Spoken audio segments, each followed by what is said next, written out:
Bonjour à toi, j'espère que tu vas bien. Bienvenue sur cette nouvelle vidéo YouTube. Comme je te l'ai annoncé dans la précédente vidéo, comment choisir son artisan qui est juste ici. Si tu ne l'as pas encore vu, je t'invite à cliquer. Tu as également le lien dans la description. On va aujourd'hui faire un comparatif entre les sociétés gérées par des artisans et les entreprises générales de bâtiments.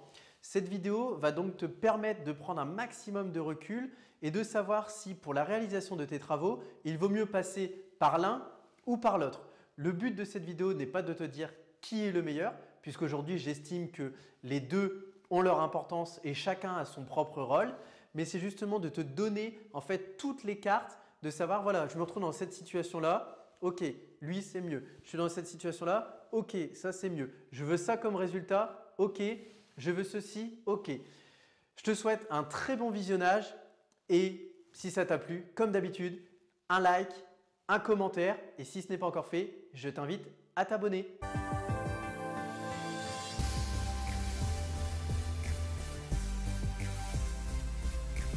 Donc, l'idée, c'est de comparer ces deux types de structures. On va commencer par une chose qui est très simple, c'est justement d'expliquer la différence entre les deux. Aujourd'hui, il faut savoir que sur le marché, dans le BTP, on est à peu près 50% d'artisans et 50% d'entreprises de bâtiments. On pourrait croire qu'en effet, on a beaucoup plus d'artisans que ça, mais en fait, j'ai fait volontairement le choix de dire qu'il y en avait à peu près 50-50 parce que le but, c'est d'analyser les activités qui sont pérennes dans le temps et donc de se concentrer sur, par exemple, des artisans qui ont 5 ans d'ancienneté et des entreprises de bâtiments qui ont 5 ans d'ancienneté, ce qui nous permet d'avoir un rapport d'égal à égal. Donc, redéfinissons qu'est-ce qu'une société gérée par un artisan et qu'est-ce qu'une entreprise de bâtiment. La société qui est gérée par son artisan, comme son nom l'indique, est une société de type entre guillemets, je vais dire des guillemets, artisanale.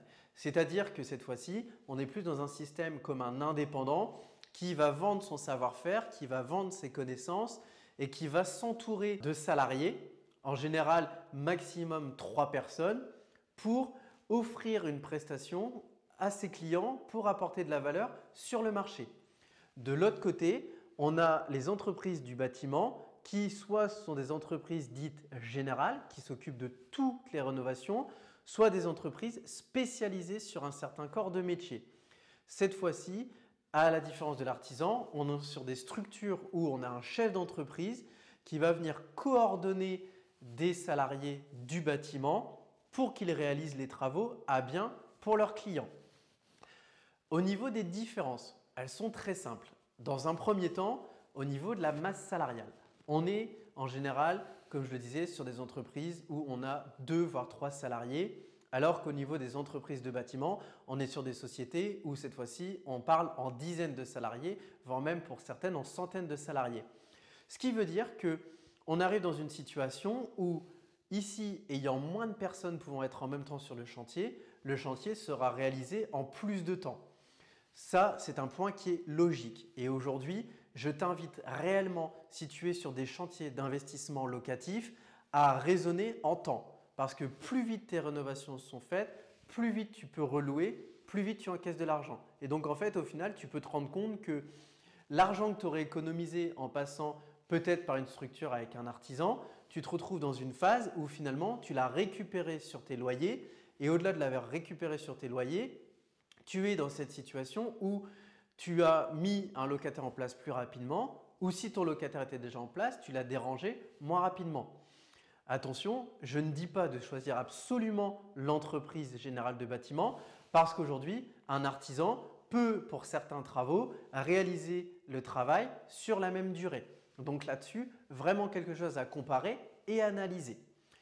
Le deuxième point, au niveau des artisans, c'est dans le feeling, c'est dans la relation que tu vas avoir avec ces personnes. Il faut savoir qu'un artisan est un chef d'entreprise et il a tout intérêt à ce que sa société fonctionne.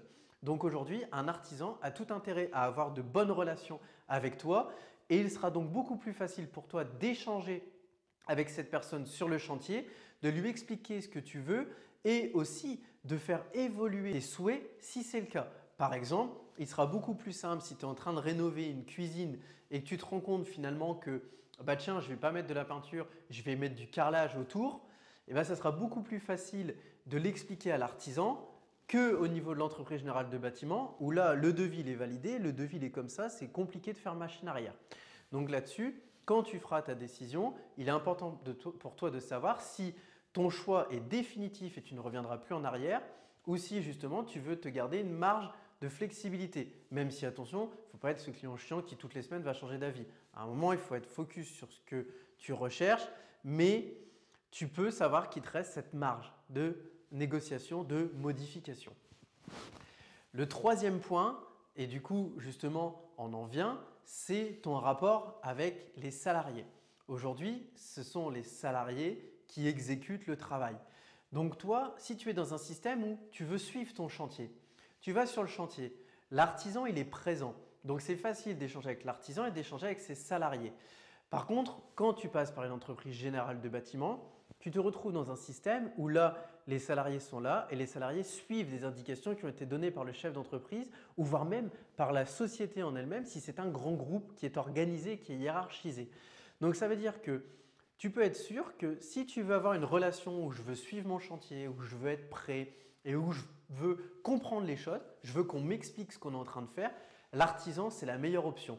Par contre, à l'inverse, si tu es dans un système où tu te fiches de comprendre les choses ou tu veux tout simplement les déléguer, même si l'artisan est autonome et là, à ce niveau-là, je t'engage à aller vers un artisan autonome si pour les autres points il te plaît, la Société Générale de Bâtiment marque un point puisque de ce côté-là, tu es dans un système où les gens sont là pour exécuter et les gens ne vont pas t'appeler tous les 4 matins pour te dire on fait ci, on fait ça, on fait ça. Et on en arrive au dernier point, c'est le point de la réalisation des finitions et sur le tarif en lui-même. Alors, ça dépendra des régions, ça dépendra du contexte, mais aujourd'hui, il n'y a pas d'amalgame à faire.